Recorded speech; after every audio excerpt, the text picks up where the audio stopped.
Three. Hello, everyone. I am Edu, a Karimu volunteer from Brazil, and I'm also the host of the Karimu Talks, where I interview a few of Karimu volunteers around the world. And I'm here with an architect called Bibiana. Bibiana, it's very nice meeting you. Very nice to have you here with me. How are you? I'm good, Edu. Good to see you too. How are you? I'm fantastic. I'm warming up, so I'm very excited because I will be in Tanzania for my fourth trip in March. So I'm super excited to the next month is preparing for my next trip, and we will talk a little bit about this trip soon. But before starting, I want to know more about you, and I want you to tell to our audience about you. Who are you? What did you do for a living? And what do you do for Karimu as a volunteer? Yes. I'm Bibiana. I'm an architect and I currently live in California. I studied architecture in Germany and then worked as an architect in Zurich, mostly doing residential projects, a few commercial projects. And since 2018, I've been volunteering for Karimu Foundation. And like you said, I am in charge of drawing all their building layouts. Oh, wow, fantastic. So all the bathrooms and when we built bathroom, when we remodel like a school, you are involved in this projects. Exactly. It's mostly for the schools, it's like the classrooms, the bathrooms, the kitchens. In some schools, we are adding hostels for the children so that they can sleep there and don't have to walk back home at night and come back early in the morning. And the biggest project I have been doing so far is the Dareda Kati Hospital, which started as a very small clinic and is now considered a premier health center in the region. And now I think it's serving 50,000 people. So that means many people come from very remote areas to be at that hospital. Oh my goodness. I visited this hospital and I visited like I remember when I was entering the surgery room. Oh my goodness, it's like a miracle. So thank you very much for helping us in this project. It's like a miracle coming through. And yeah, I'm absolutely sure that the community there are very grateful for what you've been doing to help us. Good. And as a curiosity, how did you meet Karimu? How did you start working for us? So I met Karimu through a personal connection. Karimu's COO, Nelson Matos, he knows my husband. And we had just moved to the United States in 2018. And he reached out to my husband asking, hey, your wife is an architect. What does she have a job yet in the US? Does she want to work for us? And that's how I started. Fantastic, fantastic, very good. Yeah, I joined Karimu because of Nelson Matos. Yeah, it's a fantastic person, a great leader, and it's an honor to work with him in this journey. Yes. And how how from where you came, from your culture, from your country, um, how is generosity in your culture? And for you, what is the importance to work as a volunteer for a nonprofit? So like I said, I grew up in Germany where generosity happens in smaller, close circles, like people support their families, their friends and neighbors when needed. Where I live in the US now, I feel that generosity and volunteering is far more common and part of the whole culture. There's a strong wish to give back. And then in addition to that, there's the fact that for many of us expats, we don't have extended family nearby. So we need to stick together and help each other, especially when raising children or as we get older. Um, and now in my community, I'm extremely grateful for my neighbors and my friends and the sense of mutual care. What I love about Karimu is that it even expands the sense of generosity. It gives us a way to act globally and not just locally. Fantastic, beautiful. And how many times you visited Tanzania, or have you ever been to Tanzania to see with your own eyes the impact of your work? So I have not, unfortunately, but I'm very eager to visit and meet the fantastic team on site. I've met a few of the team members in Tanzania when they traveled to the United States last year. That was amazing, seeing them in person. But like personal circumstances and then the pandemic prevented me from going the last years. But I'm excited because I'll be joining you in March 2026. To see all the buildings I designed and meet the people. And I think being on the ground with Karimu will be something very special for me. Fantastic. Prepare to be emotional there. It's very, very amazing feeling to see the impact of our work. I'm absolutely sure that will change your life. I think it's already changing, but you will be very happy to be there. Very good. And in all the work that you've been doing for us, what give me one or two lessons that you learned from this routine to get in contact with our teams. You told us that you spoke with Shao and Daniel that came to US, our leaders from Tanzania that came to US. What are the lessons that you learned, and what touched your heart during this work as a volunteer? So maybe first about the lessons. Karimu had taught me that lasting change can only happen when you listen first. I'm a person who wants to help immediately. I want to like jump in head first, get going, do something. But Karimu has really taught me you need to listen first, because the people in the villages know their needs best. Our role is to partner and not to save. It's not people going to Africa and saying, "Hey, you need a school. I built the school," and then we leave. That's not how it works. You need to listen and yeah, and then you can step in and slowly work on that process. What always amazes me is that what people can accomplish when they work together, because here, if you say, okay, let's all come together at 4 o'clock Tuesday afternoon and let's demonstrate against something, and then not many people show up because everybody has their life, they're busy, they need to be at work at 4 p.m. Nobody can afford to be there. In Africa, when a new project starts, the people come together. They're there.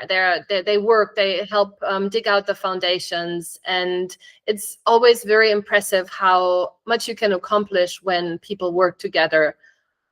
And what also amazes me each time, they don't have any machines. They don't have diggers. They don't have cranes. Everything is manual labor. Everything is done by hand. And their work is so precise. The foundations are exact. The building sites are spotless. Every wall is straight. Every surface is smooth. And I find that really inspiring to see that level of skill and pride in their craft, especially if I compare it to some constructions here in the US. Fantastic. Yeah. One thing that amazed me was that when you go as a volunteer, at least I was thinking that I was going there to teach them something or to donate something. It was very interesting how much I learned this community in terms of how they do things, how they make decisions, how they prioritize, how they share. So I learned so much, and I felt that I received much more than what I gave when I joined Karimu. So this was big highlight for me. And in your opinion, Bibiana, where do you think that Karimu needs most help? According to the meetings that you've been joining and what you see from your perspective, where do you think that Karimu needs most help? I think Karimu needs help spreading awareness, so that more people know about Karimu and what we're doing, and especially how we're doing it. Many people think I can't donate much right now, so maybe Karimu isn't for me. But real change comes from the collective power of many small contributions. Like it's better to have a large number of people give small amounts of money than having one big donor who gives a lot of money. Yeah, it would be nice if more people knew about Karimu and would support it and spread the word. I mean, even if people are talking about Karimu, watching the videos, liking them, and donating if they can, that would be great. So And I invite everybody here that is in this audience to go to karimufoundation.org, read something about our website. There are amazing cases. There's our annual report. There are opportunities to join as a volunteer in one of our volunteer trips, our expeditions to Africa. So visit karimufoundation.org. There's also the donation button. If you can donate. Go to our social media, Karimu Foundation, at Instagram, on Facebook, or Karimu Foundation on YouTube. You will find a lot of great content. You will see the projects that we delivered. You will see the buildings that Bibiana designed and that we are delivering with our team, working together with the community. So I invite you that are listening to this chat here, go to our website and social media and find more information. You were going to say something that I interrupt you, so yes, I wanted to add one story which really touched my heart. So normally, when we start a new project, the community in Africa always has to help. So they can either give money, which they never really do because they don't have money, or they can help with giving labor. So they come on site, they dig out, the whole village digs out the foundations, or burns the brick stones on site which will then be used for the buildings. And normally it's only the men who help at the building site. And if I remember correctly, when the maternity ward for the Dareda Kati clinic was starting, when they were doing the foundations, that I think it was a Saturday morning, and it was the first time that the women showed up with tools to dig the foundations. And that was a very new thing for everybody, but they said, this is going to be our building. This is where we will give birth to our children. So we want to help, we want to be part of it. And I think 7,000 people came that morning, and the foundations were done in no time. And that really made me feel very emotional, because it's such a big change and a big thing and a big moment for everybody. So that made me very happy. yeah. For me, it's difficult to hear these stories because I start crying all the time, every time that I hear this, and there are many, right? Yes. You see so many great lessons of collaboration, teamwork, right? So it's fantastic, and the impact is tremendous. If you see the improvement of people in Ayalagaya, that is the first village that we are already finishing the cycle, and we really took them out of the extreme poverty. And also you see the very challenging situation that we have in Dabil, that is our third village that we are just starting. You see the impact and you see the commitment of the people, the love, the gratitude that they show us. It's fantastic, and it's super emotional. Okay, so we are almost finishing our chat here. What is your expectations? You are coming to Tanzania for the first time in March. What are your plans and expectations for the next steps of your work for Karimu? I think Karimu, yeah, like you said, we have the first, the second, and the third area. And our goal is always, or Karimu's goal is always, that the areas become self-sufficient, that they can take care of their own schools, their water systems, and the health facilities. And once that happens, Karimu can move on to support the next area. So basically, yes, our work in Ayalagaya is nearly done. And then going to the next area, and then Dabil, as you just mentioned, our third area. And I think we have to go slowly, because if we go too fast, then we cannot maintain the high quality we want to see. but on the other side, there's so much need in rural Tanzania. So it's always, it's a balance between going fast enough because you want to help the others too, but going slow enough so that in the end they will become self-sufficient. And it's hard becoming self-sufficient for people who have never learned how to plan for the next year or the next 5 years or the next 10 years. It's a big task, but I think Karimu is doing an awesome job, and we see it, like you said, in Ayalagaya. At the beginning, I think most people lived in like very like huts and wooden houses, and now you see a lot of concrete houses when you drive through the streets. So it is working. Yeah, it's working. I'm super positive about the future. My expectations are the best possible. A lot of work to be done, a lot of anxiety to move and Yeah. help more people, but I completely agree with you. We need to change the behavior and helping them to learn the importance to maintain what we are building. And it's happening in Ayalagaya. They learn how to maintain. For those that don't have the context, most communities in rural Tanzania, they lose everything because the rains, sometimes the flooding devastates everything, and they have to rebuild their houses, to rebuild things every year. And and now they need to learn how to maintain, because we are building structures that they can be there for 50, 60 years. I hope so. Yeah. So they need to learn how to maintain and invest time and energy to keep in a good shape. Very good, Bibiana.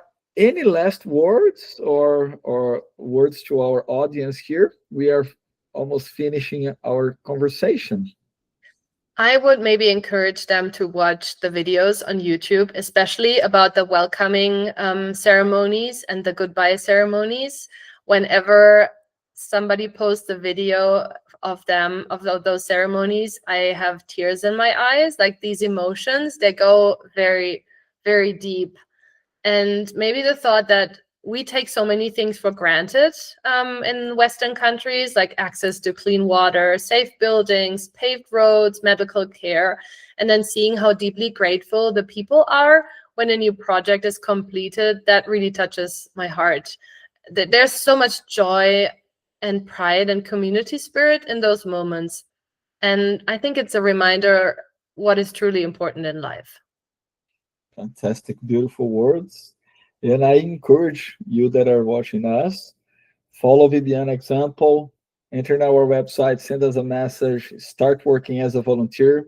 We have demand for volunteers in communications, architecture, uh, management, project managers, everybody. We need a lot of help to really make an impact in Tanzania first, maybe other countries in Africa, maybe Southeast Asia, Latin America soon. So we are dreaming big and we need your help.